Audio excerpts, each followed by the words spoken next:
Ladies and gentlemen, welcome back to Beat the Book. I am your boy, Big Al, as always, joined by MattyBets. Matt, how you doing this fine afternoon?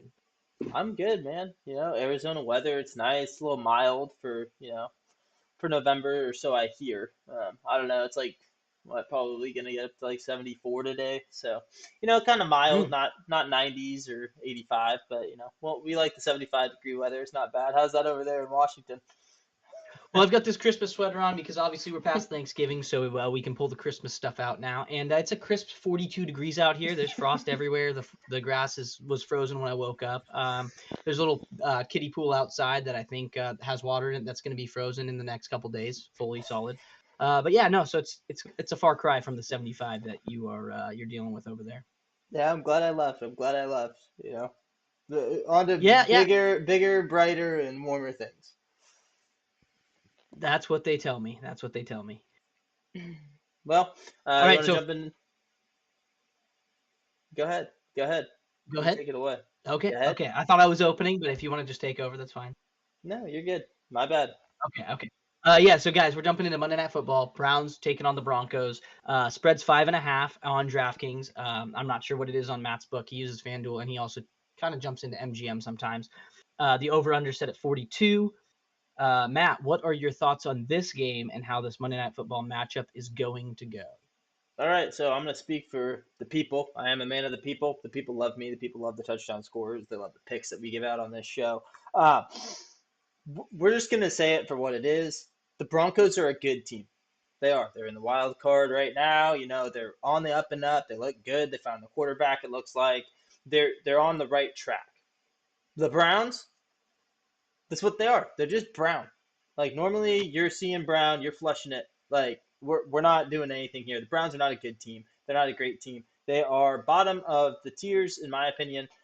We're taking the Broncos here at -5.5. I'm tempted to take them at 10. We're not going to do that because obviously, we're beating the book here. We're taking the Broncos at -5.5. As far as the over/under, I like the over here. I like the Broncos to just come out and just destroy the Browns. I don't care. The Browns have a good defense. Don't really care about that at all. I'll take Sean Payton. I like the Broncos team here. I don't think there's much to say about this Browns team except for the fact that, I mean, they're the NFL football franchise.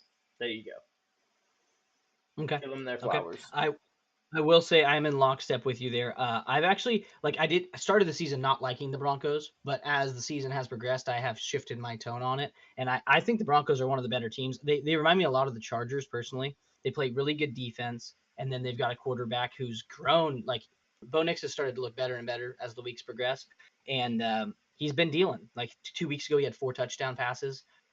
350, 360 yards. So like he's been dealing. The team's starting to look better, and that defense, like that's why I love teams with good defenses. It's like a defense can give you time to let the offense build and grow without losing games, and that's all this has been. So I like the Broncos here -5.5.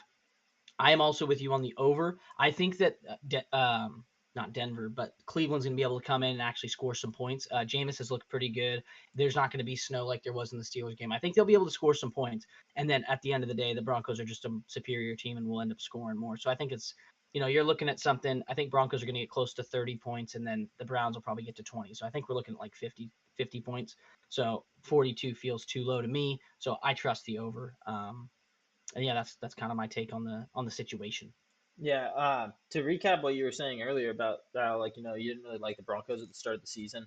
You didn't think they'd be that good of a Correct. team. I was right there with you, but I don't think you were high on the Browns start of the season. I could be wrong. Correct me if I am, No, but I was not high on the Browns. yeah, I had optimism for the Browns this year. I thought that Watson was Mm-hmm. actually going to have a good year. I mean, that's how I've been the past 2 years. But uh, yeah, definitely, we came to the season, we're like, they have a good defense. Watson should be fine. Like, the offense hopefully takes the next step. Like, it's Watson's offense now, and he kind of carries them. Like, they do really good. Nick Chubb comes back. They do even better. Like, they're either winning the division or they're at least, pretty comfortably a wild card team.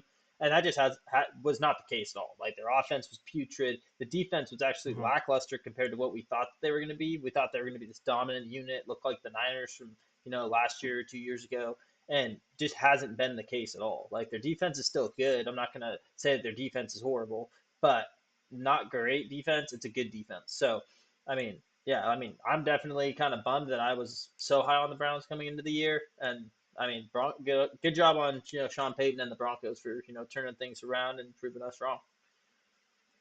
Agreed. They've done a great job. And like I said, I didn't even want to like him because I thought they did Russell. Not that I'm even a Wilson fan, but I was like, Sean Payton doesn't know what he's doing, yada yada. And the next thing you know, they're in here in a wild card spot before December even hits.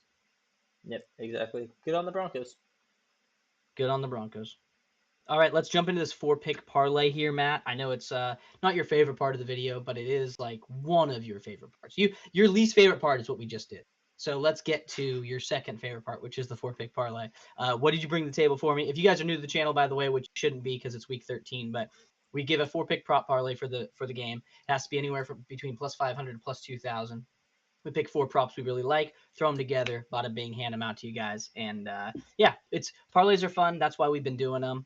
We've hit quite a few on the season. I think we're at 10 or 12 combined on the season. So no, it's been fun, and it's a nice little addition to the game. If you're already laying the money on the outcome of the game, it's nice to just sit there and be like, okay, I need Bo Nix to do me a little something here. I need Jaleel McLaughlin to go get me 50 rushing yards or whatever it happens to be, right? Yeah, no, for sure. I agree with you on that one. And another thing that I want to throw in there too is like the parlays, like you said, they're a lot more fun. They make you a little bit more invested into the game when you're watching it. But also, it's like Right. the payouts that you get from just a simple 4-pick parlay is like you said, like it's anywhere from plus 500 to plus 2,000. 2,000 obviously not really going to hit, but we still do it because it's fun.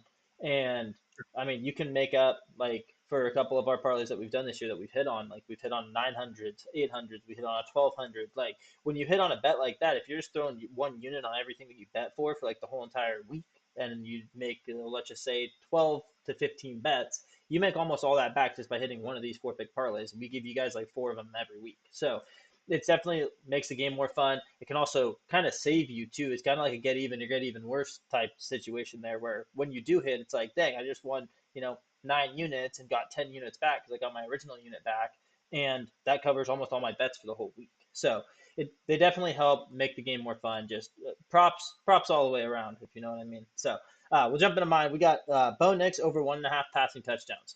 Like we both said, we think that it will be a high-scoring game. I like Bo Nix to be able to throw 2 touchdowns. He's looked great. Like you said, he had 4 a couple weeks ago. Bo Nix has just looked really good to me. We're also going to take Jameis Winston for the same thing, also over 1.5. Like you said, Jameis Winston hasn't been bad. Nick Chubb isn't the Nick Chubb of old. He's still working his way back from that leg, in my opinion. So I like Jameis Winston to have to throw the ball in this. If they get up to 20 points, I'll have 2 touchdowns there, both passing touchdowns. And then we got first time ever we're taking 2 touchdown scores in our 4-pick prop parlay. We just love points in this game. We're going Cortland Sutton anytime touchdown, and then Jerry Jeudy anytime touchdown. That parlay pays out plus 13.18, which is a higher one than I've had in weeks past. But we're going to hit on this and win ourselves a little 13 units. You said 1,300? Yeah, 13.18. Wow. 2 touchdown scores. We're just taking touchdown scores. If you guys watched the freaking Thanksgiving Day video we put out, I was actually like ripping Matt because he put a touchdown score in each of his parlays, and I was like, bro, you always throw these things in here. So what does he do? He doubles down, comes back. He's like, hey, I see you the one. I'll raise you another one. Throw 2 in here. That's insane. In a game that's supposed to be kind of lower scoring based on the 42 points that the book's throwing out here. That's crazy, Matt. I know, but hey, we like points, we like touchdowns, and both the quarterbacks will have themselves a day, and then we'll get the touchdowns from Sutton and Jeudy, 2 number 1 receivers on each team. Wow. I thought I had a good parlay, but this one just, geez. Hey, okay, I'm gonna jump. You wouldn't like my parlay because you don't like these touchdown scores as much as I do, but I know our fans out there, some of you guys, probably most of you guys like splashing a little touchdown score in there. Every time the team gets in the red zone, you get a little excited. Your heart rate goes up a little bit. You're like, oh, this better be to my guy. There's nothing like when you're watching football, the high of high and the nothing worse or better than when like they're in the red zone, they're on the goal line, and you're like, throw it to my guy, or run it with my guy, and then they do, and then he gets stopped. Like that low is just like no, and then if they do throw it or run with your guy and he gets in, you're just, like I don't know. There's something about that. I'm gonna one up you on that. It's even worse when you have a guy, let's just say it's a running back, and they run the perfect play. You literally call it, do this, and then they do it, gets into the end zone, and there's a freaking holding penalty, and it brings the play back. That's the heart wrencher, especially when it's a late flag, and you see him in the end zone, he's celebrating, you're pumped, And then you see the flag pop up on the bottom of the screen. They're like, oh, that's going to be holding on the offense. And you're just like, are you kidding me? I watched it Yep. happen in real time, in real life, and I thought I'd hit, and then it doesn't. Yep. But it's Mm-hmm. like Christmas morning every time they get to the end, like get to the red zone. It's like, oh, It here we is. go. My guy's about to score. My guy's about to score. And it's just like you're riding that wave and it's fun. It's fun. It's a fun And high then to it's ride. not fun. It's not fun when they don't get in. You're just like, come on, man. All right, get to where you guys get to the red zone again. Like, I'm ready. Here we go. Oh man. All right, that was an aside, but all right, let me jump into mine. So I've got this one pays out plus 1,000, so not quite as high as yours, but I feel pretty good about it. So I got Jameis Winston to throw 225 passing yards. He's done it the last 2 weeks. He was at 250 and like 280. Then I got Bo Nix to throw for 250. He was at 275 and like 350. I've got Bo Nix to also throw the 2 touchdowns you've got. He's had 4 and 2 his last 2 weeks, so he's dealing right now. And then I got Nick Chubb to run for 50 plus rushing yards. He's done that in I believe 3 of the 5 or 6 games he's been back, so half the games. But the last couple he's hit 50. So I like 50 as his floor. It's a little minus money, but it's not too terrible. So this thing pays out plus 1,000. I feel like this one's probably gonna hit. Okay, I will say for both defenses too, I don't think any of them are really bad at stopping the run. I think their front's pretty Right. good. So it should be a little bit more of a difficult day on the ground, which obviously if it's difficult on the ground, you normally throw the ball a little bit more. So I like your picks there for the passing yards, and obviously I love the fact that you took Winston for less than Bo Nix because, like we've said, Bo Nix has been playing great. So I like Winston there 225 to be honest with you, and then also Bo Nix at Mhm. 250. I like that. I was looking at Bo Nix. I thought about taking him for like 250. Uh, I had another one too. I was going to take him for 225 with pass and rushing, just because he does Mm. scramble a little bit more. But I mean, you're taking Yeah. it for 250 just passing, so I mean, you're getting good odds on that. I'll tell you that much. Like I said, he's hit it the last 2 weeks. I took him for 250 in my prop parlay last week on Sunday, and he did cash. And by last week, I don't mean week 13. I mean week 12. Hmm. And he did cash for me at plus money. So I felt like, okay, let's go back to the well a little bit here. And you're playing a Browns defense that, like we said, it's good, not great. And they've lost a ton of games this season. So, and then Jameis, I was actually looking at Jameis's under originally. I looked at his line; it was a 228, and I said, okay, if the book thinks he's getting to 228, I'll take him for 225. And then I looked at his past couple games, and he's thrown over this number the last couple. So I was like, okay, he's on a little bit of a heater. Let's go ahead and take him. And he did that last week in the snow on Thursday night against the Steelers, who are also a great defense. So I don't rank the Broncos defense higher than Steelers. So if he can do that to a Steelers defense, I think he can find a way to do it against this Broncos defense. Yeah, fair enough. I like it. So, all right, let's hop into touchdown scores, Matt. All Your right, let's favorite do it. part every time. My favorite Every part. time. I'm gonna put through a little warning out there for everybody that might be watching. Just crazy thing. Every player in this game to score a touchdown is plus money, which is not a Mhm. great thing for our parlay. But what we do here, because obviously the book doesn't think there's going to be a lot of touchdown scores, uh, I love it for the parlay because that means like our goal here is to ultimately beat the book, right? That's what we do here week in, week out. Every video that we come out with, we're trying to beat the book, give you guys good odds, give you guys good bets. So you might be thinking, hey, that's not going to help us beat the book. Actually, it is because if you're on the opposite side of the book, you actually get all your picks that you normally get a certain amount, of odds for, are all juice now because the touchdown scorers they don't think there's gonna be a lot of them. So if we can beat the book on that aspect, we make out like mad. Hence why the parlay is a plus 1,300. It's a pretty high one if you guys have watched the last couple videos. I mean, I love it here. So first off, we're going Nick Chubb anytime touchdown plus 160. Then we got Cortland Sutton plus 145, and then we got Javonte Williams at plus 135. They're all right there. I mean, I love the two running backs, and then you got Sutton in there too. He's also in the 4-pick parlay. We For the 4-pick parlay, you guys might be wondering, hey, you could have thrown a running back in there. I like the receivers in here because we also took the quarterbacks each throw for 2. So, and I mean, I like Jerry Jeudy here, like you kind of told me earlier before we started recording. It's kind of a revenge game for him. So I like that there. I mean, the quarterbacks have to throw touchdowns in this game, in my opinion. So I think they can each throw 2, and then the running backs each get 1. So that was my logic behind that. Okay. And if they each throw 2, then obviously we've got, touchdowns being scored by receivers in theory or tight ends. So that makes sense. And then if you get 2 touchdowns from each, that's 28 points. And then you get a couple more. You're going to get some field goals. And then because you're in Denver, like it's mile high, but you're going to kick 50-yard field goals. That's what you're going to do. So, yeah, no, I don't hate those. And like you said, everything's plus money. And to piggyback off what you were saying, it's like sometimes the books do get stuff wrong. Yep. Like sometimes when you're watching it, there's misplaced lines. Like, we've noticed the Titans getting to 36, 37 points every single week. Not them alone, but like in their games. 37 is like a line.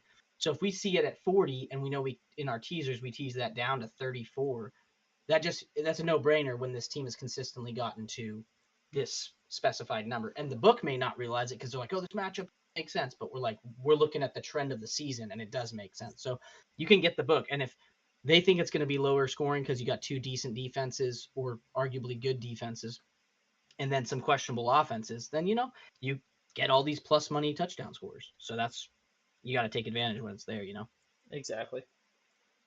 So, all right, I've got 4 this week. Whoa, I've got whoa, Nick Chubb whoa, at plus. whoa, whoa. 4. What? That never Yeah, happens. yeah, We yeah. only have 3. Like you said, we got to take advantage. When the book gives us a deal, we got to take it. It's Publisher Clearinghouse. We're clearing it out. Okay, so I got Nick Chubb at plus 160. I got David Njoku at plus 270. He's my biggest.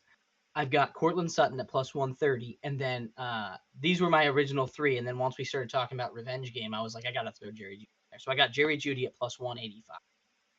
Okay. And those are my 4. I like Njoku. He just missed the end zone last week. And then obviously Sutton's been having a great run since Bo Nix started playing well. Chubb, he's Nick Chubb. What are we even talking about?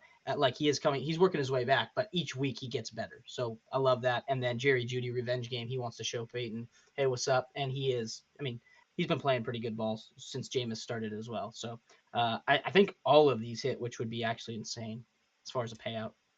Oh, yeah, for sure. Especially, like we said, because everything's plus money. So it's kind of a no-brainer to not, spread a little bit of money on the touchdown scores. For sure. For sure. Everybody's plus money. Everybody's at least doubling your money. So I like that a lot. Yep.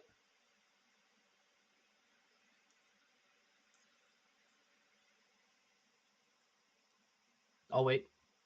All right, there you go, ladies and gentlemen. There you have it. There are our picks for this week, for this Monday Night Football game. I mean, I thought he was doing the intro. Obviously, whoever does the intro normally does the outro. But you know what? It is what it is. I'm a man of the people. The people need an outro. Here's your outro. Remember, protect the bag, beat the book. Let's win some money. Let's enjoy, Monday Night Football. And hopefully all of you guys had a great Thanksgiving. Comment down below. Let us know how it was. Let us know what you ate. Let us know what your favorite sides were. All that good stuff. Catch you guys Thursday Night Football. We got Packers Lions. It's going to be a blast. Whoo!